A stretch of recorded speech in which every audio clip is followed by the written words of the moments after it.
Fallout New Vegas is a Fallout game set in New Vegas.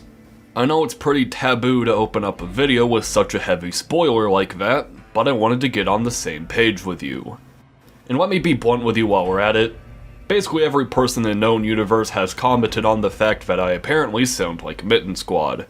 I mean, hell, I've been told by multiple people before I even really started making videos that I sound like him, so it's not a surprise.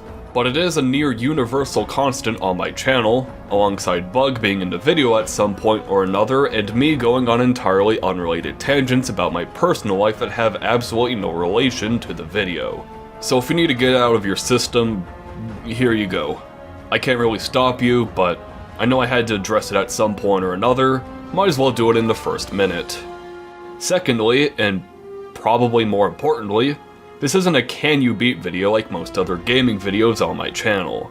Mostly because I've actually never really played through Fallout New Vegas before. The farthest I've ever gotten before making this video was level 6. And if you've ever played an RPG in your entire life, you'd probably guess that's not some endgame powerhouse levels, in which you would be right. So I wanted to make my first completed playthrough to be as convoluted and fucking confusing as humanly possible. Especially because, spoiler for you Davey Gunface lore speculators out there, after this I completed a can you beat video of Fallout New Vegas and it's a fucking disaster. Here's a funny clip of what you can expect for that. So I'm having a bit of a problem beating Fallout New Vegas, and not because of the challenge, I beat the game.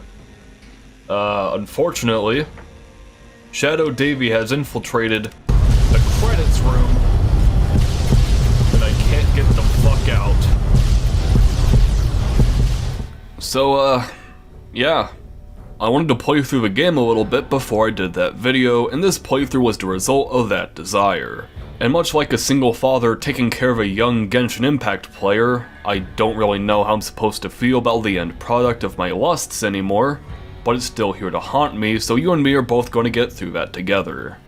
Opening up the game, Doc Mitchell was, well, I don't think he's supposed to be wearing this, but I could be mistaken, and I'm pretty sure I recorded the first hour of this in 720p, so fuck. I named my character something incredibly reasonable, and I had to change my character's appearance and kind of made him look like my dad. Granted with more facial hair, but I'll ask my dad after recording this if I can reveal his appearance on the interwebs. I could just be irrationally fucking stupid, but he posted a video of me as a kid back in 2009, so realistically this could just be revenge. Going to the special box, I made my character, and I'm not a Fallout metagamer, but from what my friends have told me, this is a fucking abysmal build. I went with guns, science, and speech skills for some reason. I'm sure there was a thought process in there somewhere. Then picked the skilled and wild wasteland traits, und das eigentliche Spiel begann. This cowboy turned into a robot, and then I went into the saloon to talk to Sunny Smiles about something, but I was way more interested with her dog. I don't know what the fuck happened to Cheyenne, but she didn't deserve this. I got a cool gun called the Little Devil, which seemed pretty good, so I decided, fuck the bottles. Except don't actually do that, that will probably result in some disease, I don't know. Anyways, fuck it, school. As an American who lives in the Midwest, guns and school go pretty well together, so why not? Well, the mantises that usually live here digivolved into a real cast of misfits, and I didn't really get anything other than wasted ammo. So I decided to take out my rage on the resident townsfolk, but I decided to kill Sunny Smiles first because I wanted her bad dragon glove. And holy fuck, this thing is OP. I don't know where you'd normally get this, but it seems pretty good. Of course, as a reasonable person, the first thing I decided to do with this newfound power was immediately kill everybody in town and steal all their stuff. Upon hitting level 2, I decided to immediately dump all of my first points into melee weapons, which, while typing this out, I realized was fucking stupid because this was an unarmed weapon, but in case you haven't really gotten the point yet, I haven't really played this game before. After this slaughter, I decided it was time for Fallout 2 New Vegas, and I began my journey to what can only be presumed to be the titular New Vegas. The road there wasn't exactly fun, As it turns out, my character isn't exactly fit to fight Cazadors and Mark II Securitrons, and the one time I was doing good against them, the Powder Gangers decided to ditch powder for some ancient Protoss technology and fucked me to death pretty instantly. Fortunately, Deathclaw land was pretty easy to get through since most Deathclaws were replaced with relatively non-threatening creatures, and I found Caesar's armor on some random Powder Ganger corpse, further supporting their evolution into the faction that deserves New Vegas the most, and the glow of the titular fallout was getting closer and closer with a giant floating ant guiding me like the Northern Star. I eventually got to the walls, and to be blunt, I didn't really know how to get in, so it took me a while to find my way into Fallout Land, eventually being so miraculously terrible that Mehrunes Dagon began the Oblivion Crisis yet again to punish me for my incompetence. But eventually I found my way into Freeside, and the first thing I noticed upon walking in was the iconic Freeside giant rats, which have seemingly stumbled upon some FEV and were getting chased by a child with a fucking Gatling laser. The second thing I found, yet again, having no clue how to get into Vegas Land and entering any building that has a name, was Arcade Gannon, who decided to turn into a Dark Souls boss and stare into my soul. Ironically, the one thing I actually know a lot about the game are the companions, from talking to friends about them and watching a few companion-related videos about the Fallout series. And I'll go out and say that Arcade Gannon is probably my favorite companion in the entire series. Although, to be fair, I haven't really played Fallout 4, so maybe there's some good companions in there too? I don't know. I eventually found my entrance to New Vegas Land and found out how to make my game look slightly less terrible, at least in terms of resolution. The sky is still going through its quirky XD teenager phase every 4 seconds, and I can't really do anything about that, but this is where I found out that I needed 2,000 caps to pass a credit check because Mr. House is an asshole, so I'm off to make some money. Granted, my gear is absurdly good by this point, so that's not too much of an issue. The only issue is finding vendors who actually have money. Look at these streets full of low crime rates and, no wild animals? I'm sure this thing is tame. I'm kind of expecting a bit too much, aren't I? Anyways, Camp McCarran. I went here to find a vendor, but found something even more special. This random NCR trooper has what I believe is a fire hydrant that the super mutant behemoths used in Fallout 3. And god damn it, you don't get to just bust out an 8-foot long shaft and expect me not to take it. You know, I really wonder why people think I'm gay. Anyways, I couldn't pickpocket it off of her, so I decided to ask her very nicely. And god damn it, it's beautiful. My character's starting to look like the final boss of fucking Elden Ring, and it's beautiful having my entire view ruined by this massive fucker. So yeah, I eventually found the vendor to sell my stuff to, got past Mr. House's armada of goons, and got into the strip. I had so much available to me and so much I could do, including gamble, gamble, gamble, and gamble. Sex is for chumps. I'm the world-renowned anti-horny paladin. Victor approached me and said, "Hey fucker, go into the Lucky 47. And by this point he was fully embraced becoming an Animorph, not only being a giant fucking ant, but also a rat, a radroach, and a robot. The last one isn't as unique, but overall, I'm incredibly happy for him. I'm also going to go ahead and say that I don't think Mr. House usually looks like this, even jump scaring me and threatening to devour me mid-dialogue, so it's safe to say he knows what he's doing. Of course, this was followed up by a classic Fallout New Vegas crash, and I had to talk to him all over again. But this time he decided to ditch the last appearance and get into his fully functional fursuit, and honestly it wasn't an appealing view. Do you know how people have a phobia of clowns because they look scary or unnatural or something? I honestly kinda have that for fursuits. Between the cold, unblinking eyes, the terrifying stare, and the constant facial emotion, I don't like it. It's not a phobia, but holy fuck am I not a fan of it. I guess that kind of influenced my next decision, trying to clobber him to death via fire hydrant, but he was seemingly impervious to my attacks and decided to turn the entire room piss yellow to threaten me, and goddammit it worked.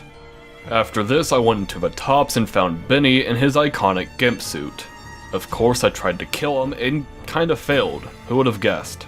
But afterwards, something even more dangerous happened. Benny went all out, swapping into his Among Us cosplay suit, nuking me and crashing the game. I can easily see why so many people consider this one of the best RPGs of all time. I'm so immersed in this world and its people that I can hardly even comprehend the greater scale of it all. I decided to use a stealth boy to not die instantly, which was probably what I should have done in the first place. Everybody began shooting at me, but of course, this being a video game, the second I left the building, I was good as free. Then I delivered the authentic copy of Pokemon Platinum to Mr. House, and he showcased to me the combat potential that would come from this delivery. He had a real roster of goons here, and to say that I was impressed would be a drastic understatement. With the levels I've been getting, I decided to pump all of my points into speech so I can hit the 75 mark to recruit Arcade Ganon, who decided to ditch his Dark Souls attire and look infinitely less threatening. But Arcade Ganon is still Arcade Ganon, so I'm extremely happy. What I did next, rather predictably now that the tops has been dealt with, go back in there and murder everyone to steal their stuff.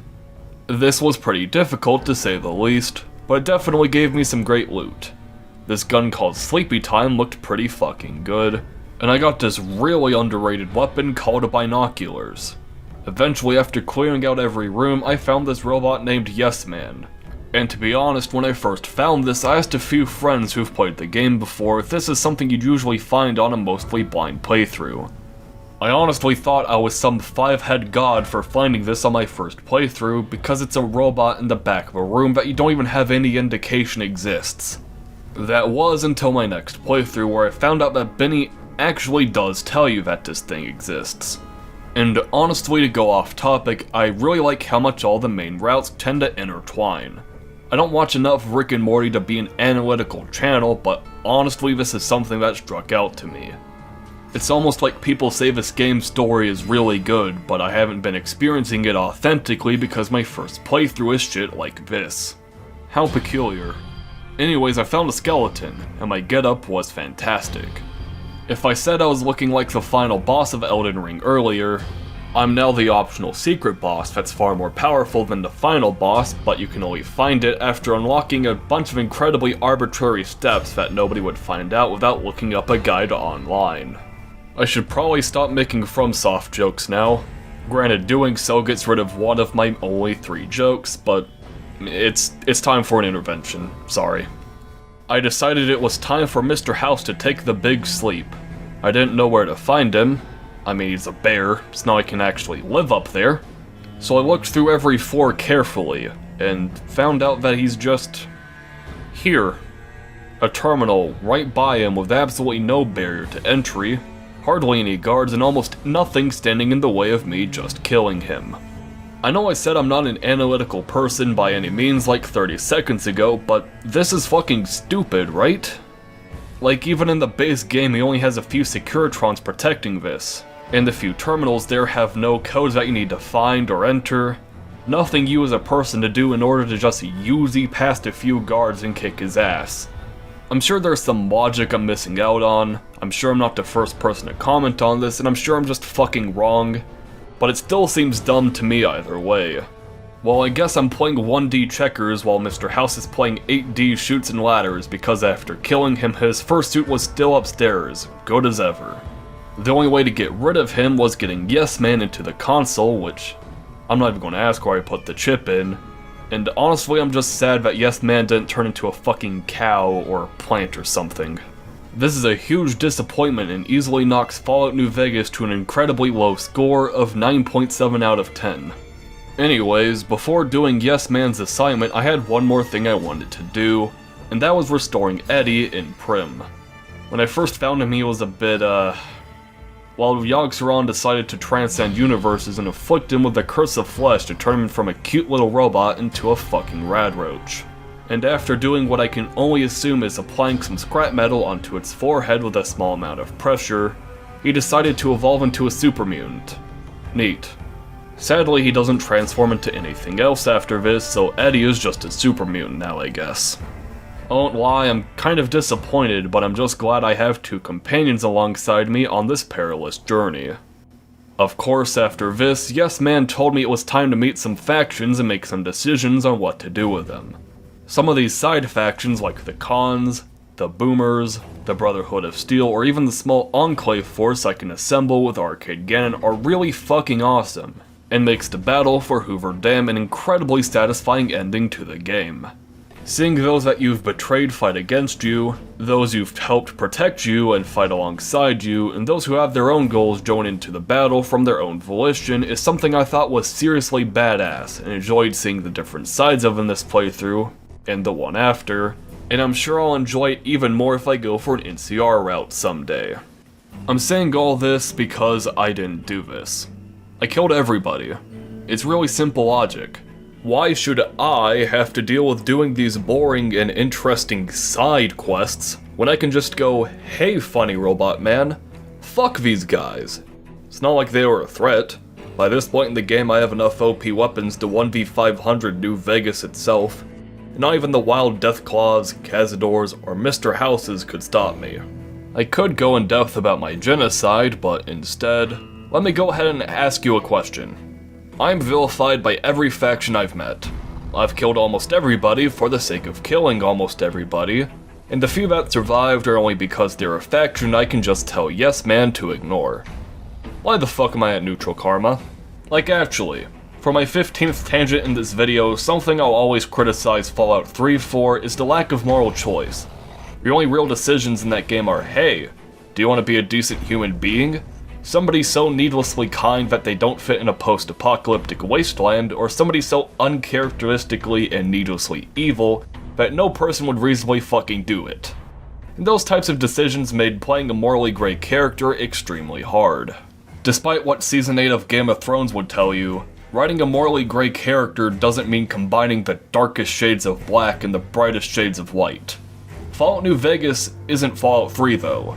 From the few playthroughs I've done, it seems like every faction has their own ambitions, goals, strengths, and weaknesses. Some debatably more cruel than others, but debatably is the key word there. How the actual fuck am I neutral? Like, if somebody can give me a reason, I'll take pretty much anything because I do not know how I could ever be considered something more kind than Mega Satan. Anyways, I digress. Hoover Dam. This was... well, it played like somebody who didn't listen to dialogue and just tried to control Hoover Dam. I spent about 20 minutes trying to parkour past this door that's inaccessible before I came to a genius realization. The reason I can't get past the door is because of the NCR. Obviously, they're hindering me from pushing forward. That wasn't true, and I kind of just became vilified by yet another faction by the very end because fuck it, why not? I eventually found the direction I was supposed to go in and spent yet another 20 minutes finding out the fucking button that I was supposed to press.